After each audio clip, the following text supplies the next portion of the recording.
I would like to tell you a story of resilience. The kind of resilience that is born from traumatic events and physical impairments. Yes, this is my story, and no, I'm not telling it to gain sympathy or to toot my own horn. No. It's the empathy I have for people that made me want to make this film. So hopefully, possibly, this story will help give you a new perspective on your struggles, no matter what they may be, and inspire you to keep moving forward in mind, in body, in spirit.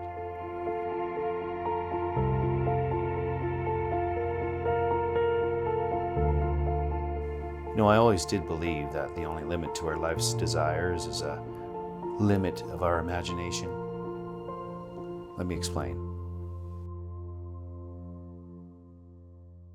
Sometimes life will throw us unexpected curveballs in order to put us in the position that we are meant to be. It may seem bad or strange at the time or even hopeless. But if you could find it within yourself to never give up, I promise you this, you always will achieve what you set your mind to.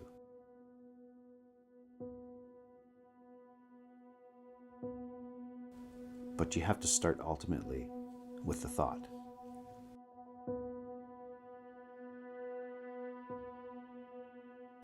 I'm a multimedia artist, and for many years I've struggled to make a living from it.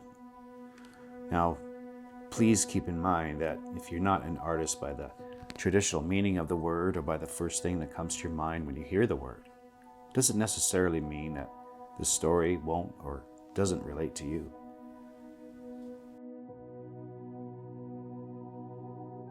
You just have to replace the word artist with creator. After all, there's a creator within each and every one of us.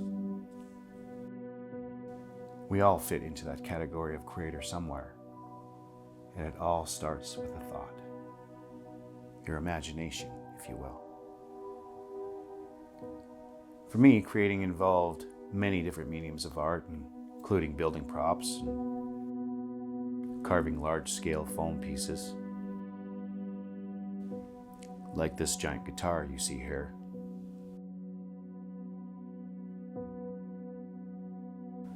I also love drawing pet portraits, photography, and a few other things. I loved it all and was very fortunate to wake up each morning and do what I love to do. As the years passed, I began to develop problems with my arms and numbness in my hands, and the ache grew over time. My arms would ache so bad I could only handle airbrushing for short periods of time. Drawing became difficult as I couldn't feel my hands anymore, or the pencils that I was holding.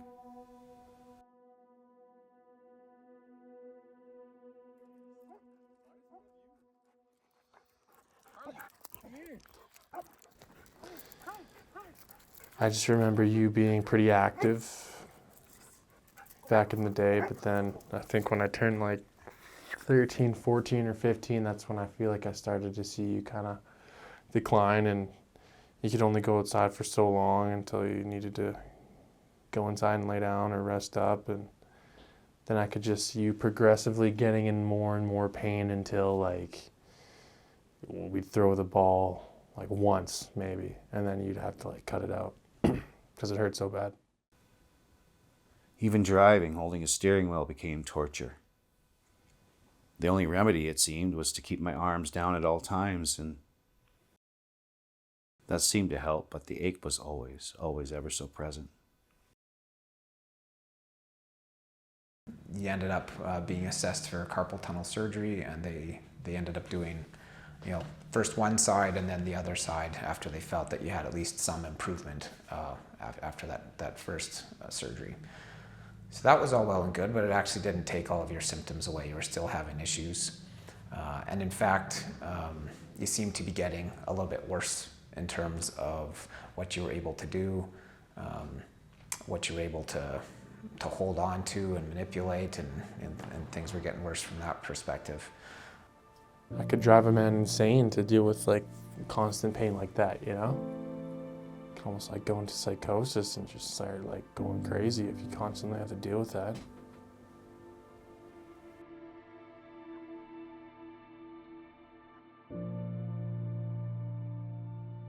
This took care of the numbness in my hands, and I could feel them again.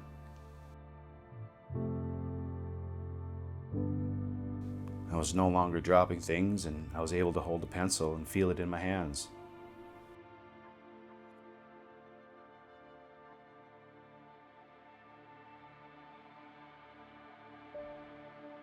The ache in my arms was still there, though. No better either.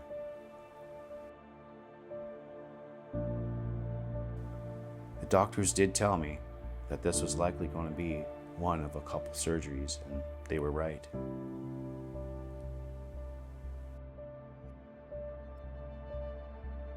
So the first surgery in December 2019 was an anterior cervical discectomy and fusion.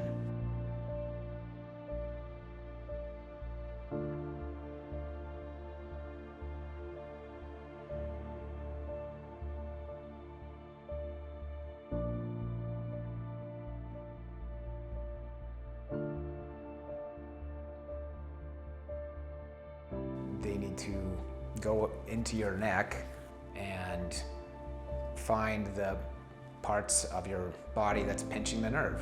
That might be from an osteophyte, and that is a bone spur that's going to form off of the bone of the vertebrae, or it could be from the disc. Often there's frankly a bit of both of that happening, and so they remove anything that could be causing a pinch on the nerve, and then they have to put in some kind of a spacer material between the two vertebrae. They have to keep it steady in place with some hardware, so they put a metal plate and some screws on either side of the disc space to keep that in place. There was a chance of paralyzation from the neck down if unsuccessful, but my chances of paralyzation from the neck down was greater without the procedure. Because what you're looking at in the patient who needs this surgery is that they're becoming gradually paralyzed. They're moving their arms less well. They're moving their legs less well. That's the nerve's getting pinched, but eventually that nerve could potentially get so pinched that it's essentially cut off and not functional. Sadly, surgery can do the same thing if things don't go the way that you'd like. So yeah, very real risks.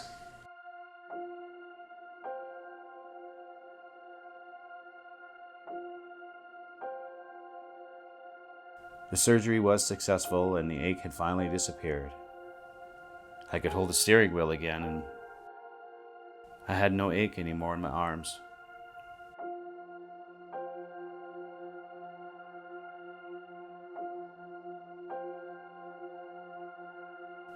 My lower back by this point, though, was another nagging issue.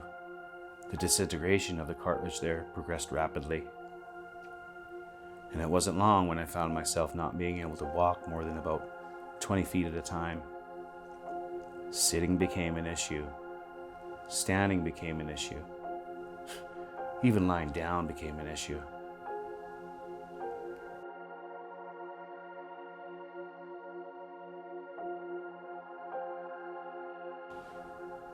I was booked into surgery to have my lower back fusion done, and when that day came, finally, to get me fixed, it was one of the happiest days of my life. Why? Well, I couldn't stand the pain anymore. Severe pain is no joke, and it's the psychological effects it has on a person that most of us don't think about or talk about. I have a little shed outside my house, and I've often thought of that beam outside. Surely it was high enough, strong enough to hold my weight. I never would, though, as my beliefs kept me from doing such things. But the thoughts were there. The thoughts were there. So when you know or see someone in physical pain, believe me when I say this, that there's a lot more going on than just the agony of the constant aching.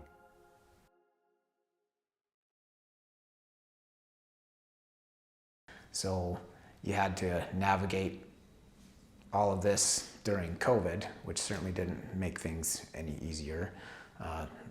Difficult to get surgeries then, difficult to get, face-to-face visits with doctors and other people out of fear of spreading or catching anything, and that was a difficult time for a lot of people for many different reasons.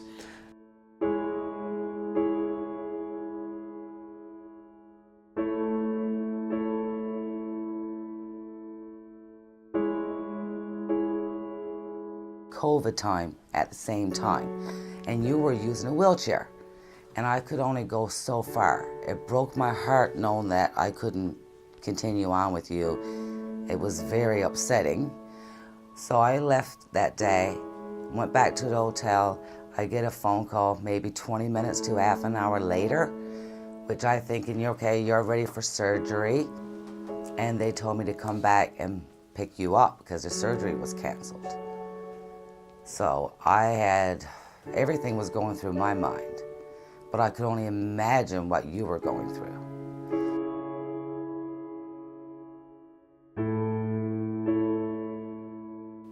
And that day, when I went back to the hospital to pick you up, when you came out, I wasn't prepared.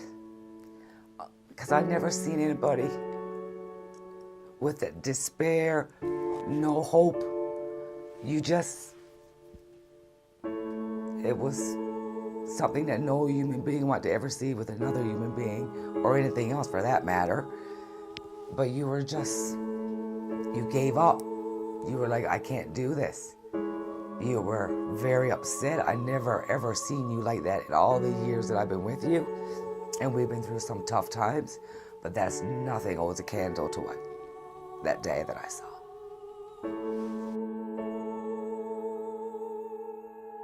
And about an hour later, we get a phone call from the hospital. I believe it's because of the so much pain you were in, and they seen how distraught you were, that you weren't getting that surgery, that you couldn't go on any longer the way you were continuing. And they scheduled you in the following morning. It was such a big relief and a load off because that was the solution, because I didn't know what to do. As a partner, as a friend, I just didn't, it was out of my hands at this point. But thankfully, I took you to the hospital, and I wasn't allowed to go back and see you. That was a tough part because I couldn't have communication. In 2020, in October, you went on to have back surgery in your lower back. This was an oblique lumbar interbody fusion and posterior instrumentation of L4 to S1. What that means is there's two different disc levels that were injured and needed repair. So that was, a big surgery.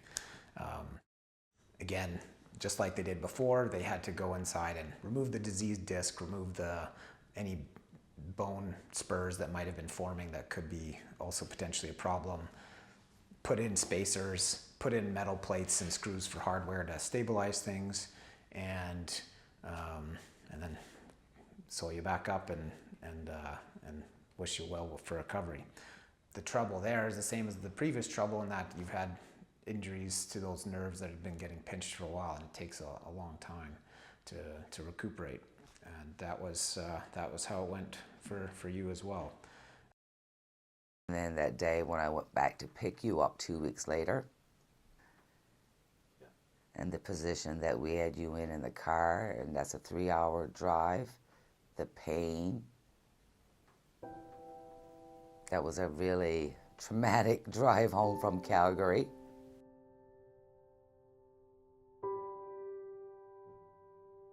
Yeah, no, you were like a zombie or something. You're like a crawler, like you couldn't get up, you were like constantly in pain, and like it's kind of like hard to watch because it's like you can't really do anything from afar. You just could see you like battling like your inner demons and trying to like stay sane because there's so much pain to deal with. And it was sad and it sucked, but thankfully it worked out. But you could see you were like determined to get better. And like, I don't know what it was like on the pain scale, but it doesn't seem like anything below 7. It seemed like pretty intense. And like your back was all messed up too. Like it was all bruised and stuff. It was crazy. And it was scary, you know? Because I was gone and I didn't know if you're going to be okay or not. And I was, you know, felt bad. Yeah, it was a tough, tough time. And then through your healing journey, not only was I not used to seeing you in this much pain and dealing with tough times like this physically, then you started having anxiety attacks that came out of, to me, nowhere.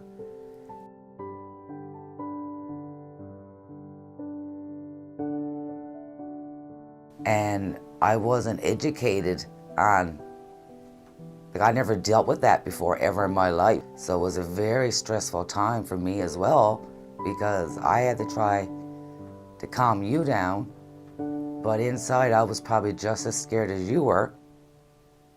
But I'd done some research, found out some coping mechanisms and what could help you and what to do when you go through it. And I mean, you were getting them very frequently, 5 or 6 times a day. Middle of the night, doesn't matter what time it was, right? And seeing you lying there for weeks upon weeks, and that's not you. You got to be doing something. So mentally and physically, you were healing from everything.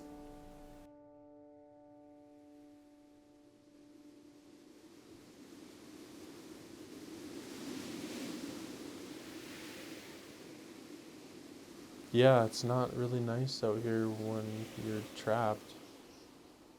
You know, you're like 15, 20 kilometers away from town and you can't even leave your own house because the snow's so high and you're in immense pain. It's like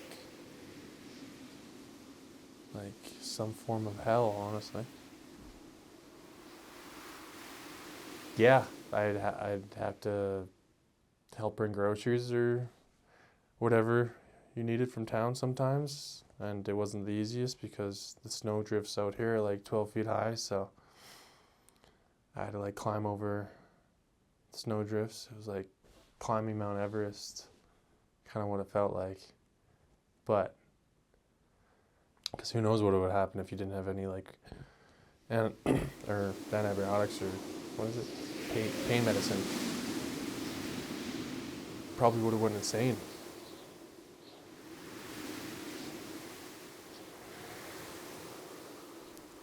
Over time, I began to feel better and better. I began to walk a bit further. Week by week, panic attacks dwindled to the point of non-existence as the consumption of pain pills lessened.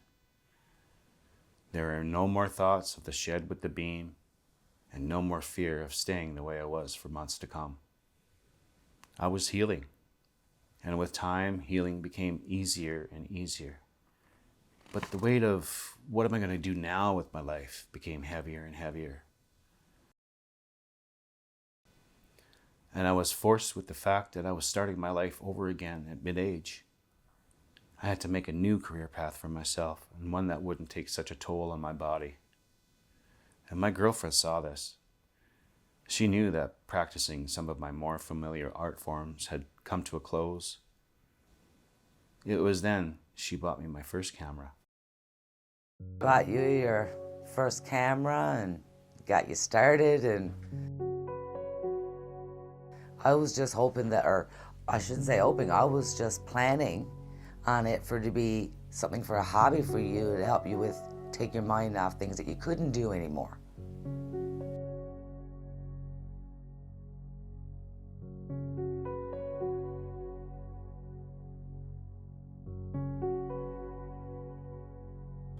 I think there was a state there after your surgery where we didn't know if you were going to get better or kind of stay like a stay like a vegetable, honestly. You know, I feel like we didn't know what was going to happen, but you were committed to healing and becoming stronger and becoming what you used to be. And I could notice that because we'd go on walks and we'd go on like 5-kilometer walks, and you know, you'd be fine, you'd be good, you could do probably even more, or we'd be stripping the back of a trailer for all that like scrap metal, and you had to like do a new project, and you could probably paint again better, and things were looking up.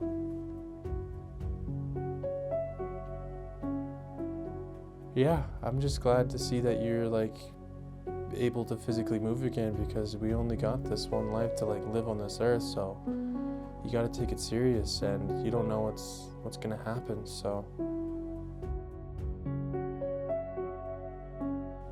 it's scary because you don't know what the outcome, but you got to kind of full steam ahead, and look at you now.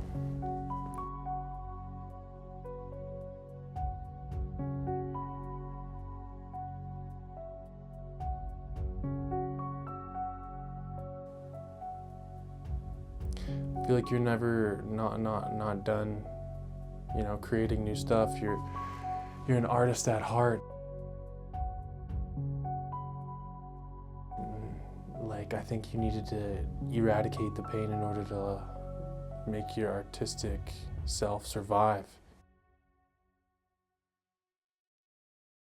Because I feel like you couldn't focus as much with that pain all the time, because it could drive someone insane. And I think obviously you need to create more, and I think it's such a blessing, that surgery, because you got into so many new things like film and Photoshop, and you took, you know, more schooling to learn more stuff. So I think that surgery was the best possible outcome, because you're growing each day stronger than before.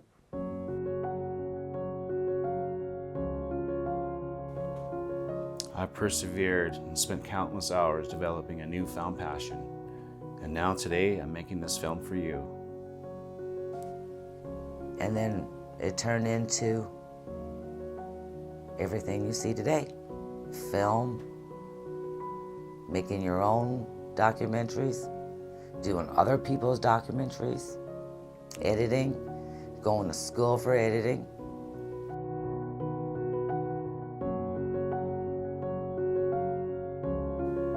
This story is a story about never giving up. This is a story of perseverance and resilience.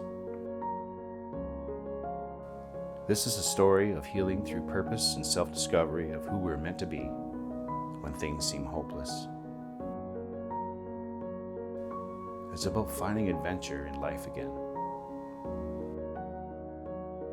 My surgeries have ultimately led me down a path of self-discovery.